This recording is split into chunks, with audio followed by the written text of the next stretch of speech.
Cours de chimie organique. Les alcools. Visitez notre portail educationmaroc.com, créez votre session et apprenez autrement.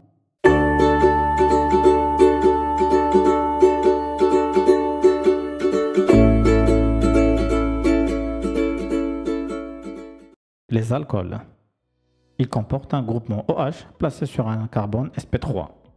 On distingue les alcools primaires RCH2OH, secondaires R1, R2, CHOH et tertiaires R1, R2, R3, COH. Propriétés physiques. Ils sont associés par liaison hydrogène. Ceci se traduit notamment par des points d'ébullition relativement élevés.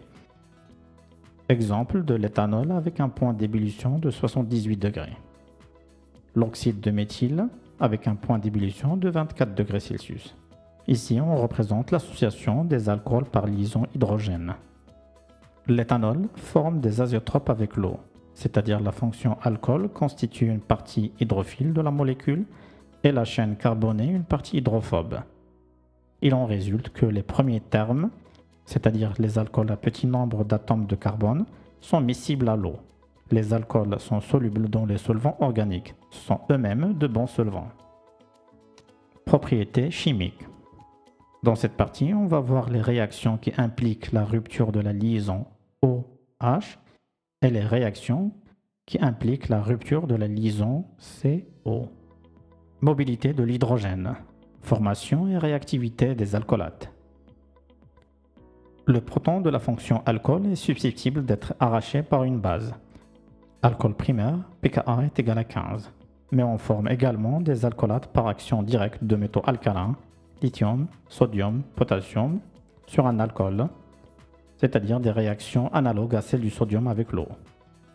Les alcoolates sont décomposables par l'eau.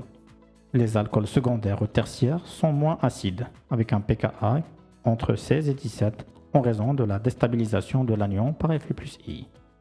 Les alcoolates encombrés sont exclusivement des bases, terbutylate de potassium. Ici, la formation des alcoolates. La réaction d'un alcoolate non encombré avec un dérivé halogéné conduit à un hétéroxyde. La réaction peut être intramoléculaire et ainsi plus facile. Ainsi, la formation des époxydes est réalisée par cyclisation d'alcool alpha-chloré par la soude anhydre dans des conditions très douces. Dans ces conditions, la réaction est une SN2 interne. La stéréochimie du dérivé halogéné détermine ainsi celle de l'époxyde. Ici, la formation d'hétéroxyde par SN de dérivés halogénés par des alcoolates. Une réaction intramoléculaire, cyclisation, est toujours plus facile que la même réaction réalisée de manière intermoléculaire, car l'énergie d'activation est moindre. On économise la part de l'énergie d'activation qui sert à rapprocher les réactifs. Il en découle de très nombreuses conséquences chimiques et biologiques. Estérification. Pour cette partie, je vous renvoie au chapitre des acides. Déshydratation de deux molécules d'alcool primaire en hétéroxyde. C'est une synthèse d'éther-oxyde symétrique. Deux molécules d'éthanol en présence d'acide sulfurique avec un léger chauffage, on obtient des éthers éthyliques ou des éthyles oxyéthane. L'acide sulfurique a deux rôles, donneur de protons et déshydratant. L'anion sulfate est un mauvais nucléophile, car c'est un site anionique encombré. Le chauffage à 60 degrés Celsius permet de séparer l'éther éthylique par distillation à mesure qu'il se forme. Le mécanisme est une SN2 d'une molécule d'alcool sur le produit de protonation d'une seconde molécule d'alcool. Ici, le mécanisme de la formation d'éther-oxyde par catalyse acide à partir d'alcool primaire. On peut, d'autre part, former des éther-oxydes par réaction d'incarbocation avec un alcool. Je vous renvoie au chapitre des éther-oxydes. Déshydratation des alcools primaires, secondaires et tertiaires en éthylénique. Le mécanisme est toujours une élimination d'ordre 1.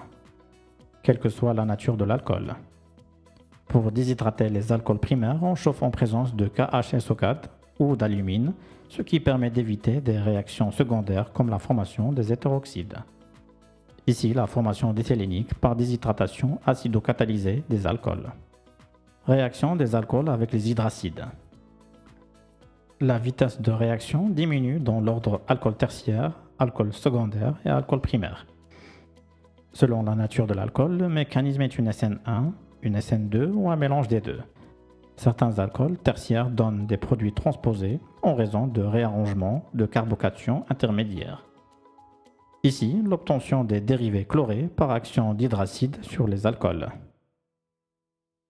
Substitution de l'hydroxyle des alcools par un halogène sans utilisation d'hydracide.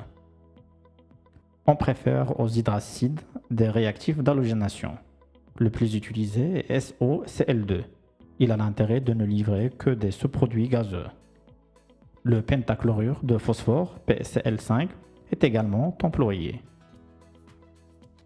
La réaction s'écrit ROH plus SOCl2 qui va donner le chlorure d'alkyle plus HCl plus le dioxyde de soufre. Oxydation. Les alcools secondaires sont facilement oxydés en cétone par les sels chromiques ou le permanganate de potassium. Avec les mêmes réactifs, les alcools primaires sont oxydés en acide carboxylique. L'aldéhyde formé de manière intermédiaire est plus rapidement oxydé que l'alcool de départ. Plusieurs procédés d'oxydation permettent toutefois de limiter l'oxydation à la formation d'aldéhyde. Ici, l'oxydation des alcools par les sels de chrome. Notons que les alcools tertiaires ne réagissent pas. Cependant, dans des conditions très énergétiques, ils sont clivés selon des réactions complexes.